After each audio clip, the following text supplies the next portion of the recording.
नमस्कार दोस्तों, स्वागत है आपका हमारे YouTube चैनल यूपीपीसीएल क्रैकर्स के अंदर। हमारी इलेक्ट्रॉनिक्स चल रही थी। इलेक्ट्रॉनिक्स फर्स्ट लेक्चर हो चुका था, अब सेकंड लेक्चर है। तो इलेक्ट्रॉनिक्स में कंडक्टर को कैसे डिफाइन करा जाता है, चालक को इलेक्ट्रॉनिक्स में कैसे डिफाइन करा जाता है, आज हम देखते हैं। देखिए, चालक को डिफाइन करने से पहले हमें एटॉमिक स्ट्रक्चर, जो एटॉमिक स्ट्रक्चर होता है किसी भी एलिमेंट का, वो देखना बड़ा जरूरी है। उसके अंदर देखिए दो बैंड्स होते हैं। एक बैंड बोला जाता है वैलेंस बैंड और एक बैंड बोला जाता है कंडक्शन बैंड।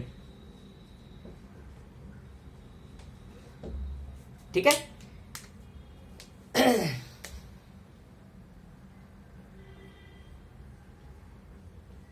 ठीक है, अब देखिए जरा,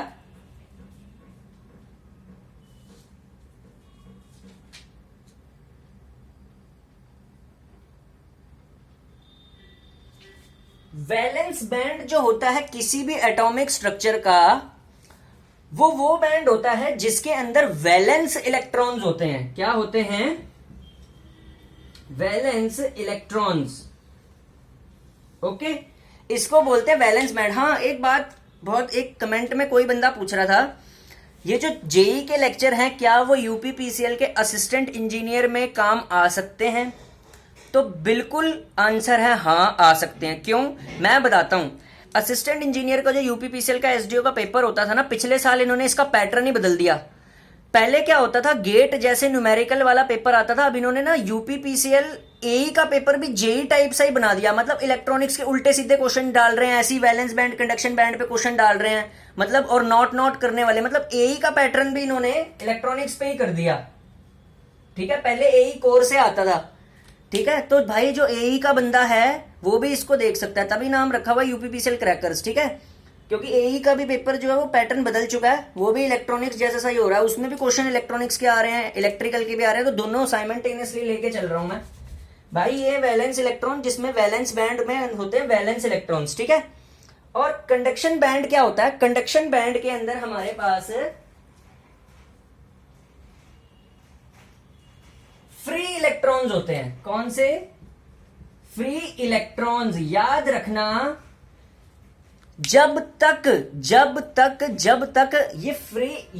कोई भी इलेक्ट्रॉन वैलेंस बैंड से कंडक्शन बैंड में छलांग मार के नहीं पहुंचता, तब तक कंडक्शन नहीं होती।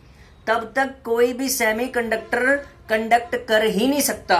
ठीक है, कोई भी कंडक्टर। ठीक है, वैलेंस बैंड से मान लो कोई भी इलेक्ट्रॉन यहां पे है, ये एक इलेक्ट्रॉन है, ई से मैंने रिप्रेजेंट कर दिया। इसको अगर हम एनर्जी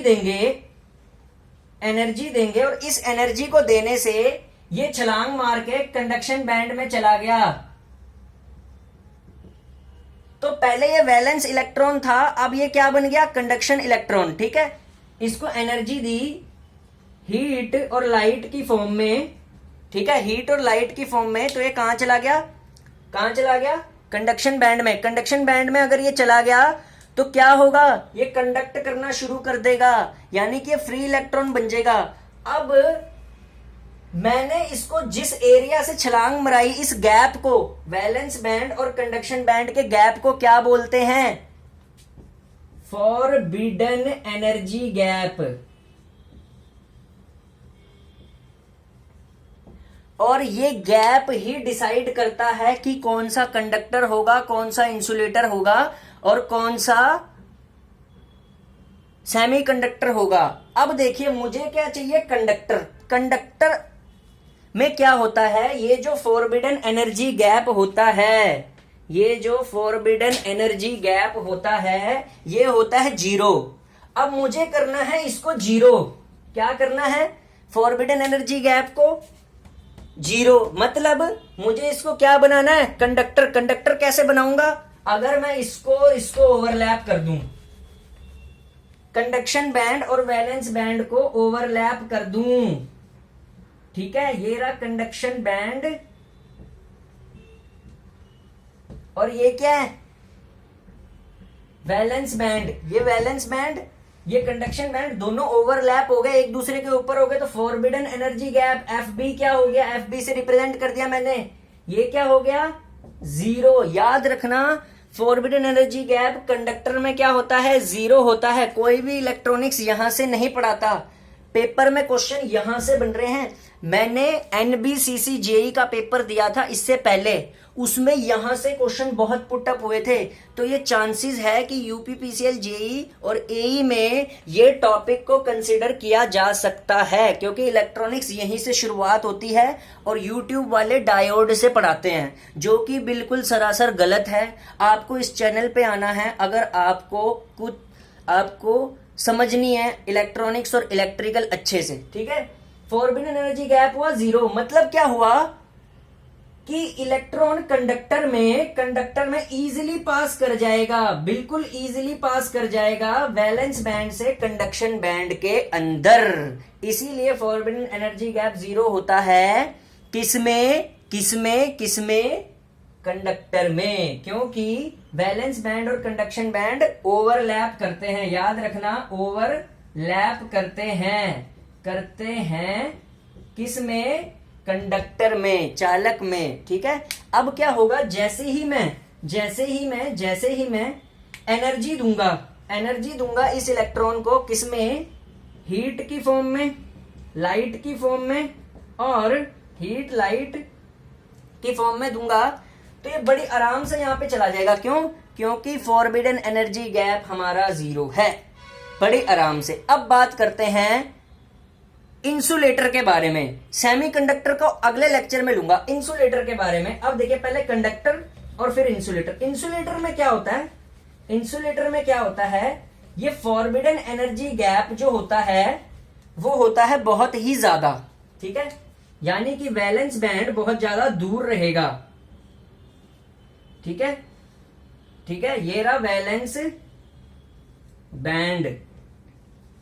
अब ये इंसुलेटर लिख दो यहां पे। इंसुलेटर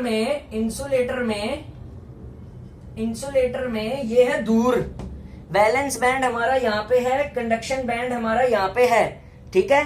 तो इंसुलेटर में जो इलेक्ट्रॉन्स होंगे यहां पे, यानी कि ये जो वैलेंस इलेक्ट्रॉन्स हैं, ठीक है। अगर हम जितनी भी लाइट इनको दे दें, हीट इनको दे दें, एनर्जी जितनी मर्जी दे दें, एनर्जी कितनी भी दे दें, ये कितनी लिखा हुआ है, कितनी भी एनर्जी कितनी भी दे दें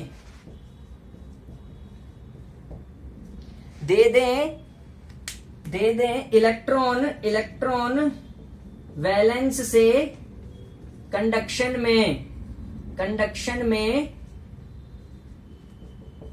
नहीं जाता। इलेक्ट्रॉन वैलेंस बैंड से कंडक्शन बैंड की तरफ नहीं जा पाता, इसीलिए इंसुलेटर में करंट नहीं फ्लो करता। क्यों? इतना बड़ा फॉरबिडन एनर्जी गैप होता है, फॉरबिडन एनर्जी गैप इतना बड़ा होता है, फॉरबिडन एनर्जी गैप इतना हाई होता है, और ये कितने के बराबर होता है, 5 इलेक्ट्रॉन वोल्ट के बराबर। ये पॉइंट याद रखना, यहां से क्वेश्चन बनेगा। इंसुलेटर लिख दिया मैंने। इंसुलेटर के अंदर फॉरबिडन एनर्जी गैप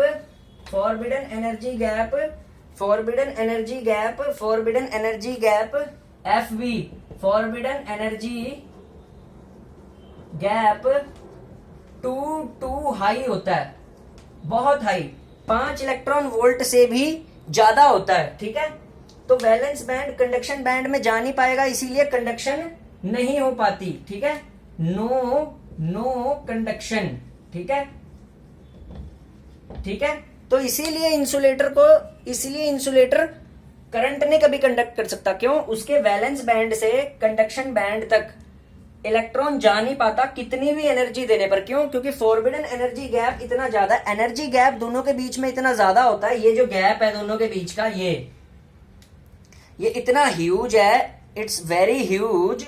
ये इतना ह्यूज है, इतना ज्यादा है कि यहां से यहां तक इलेक्ट्रॉन पहुंच ही नहीं पाता, ठीक है। तो आपको पता चल गया होगा कि इंसुलेटर कंडक्ट क्यों नहीं करता, क्योंकि फॉरबिडन एनर्जी गैप बहुत ज्यादा होता है वैलेंस और कंडक्शन के बैंड में। कितना? 5 इलेक्ट्रॉन वोल्ट का, ये याद रखना है। दूसरा, कंडक्टर में ओवरलैप करते हैं, इसलिए कंडक्टर चालक होता है, ठीक है। Thank you.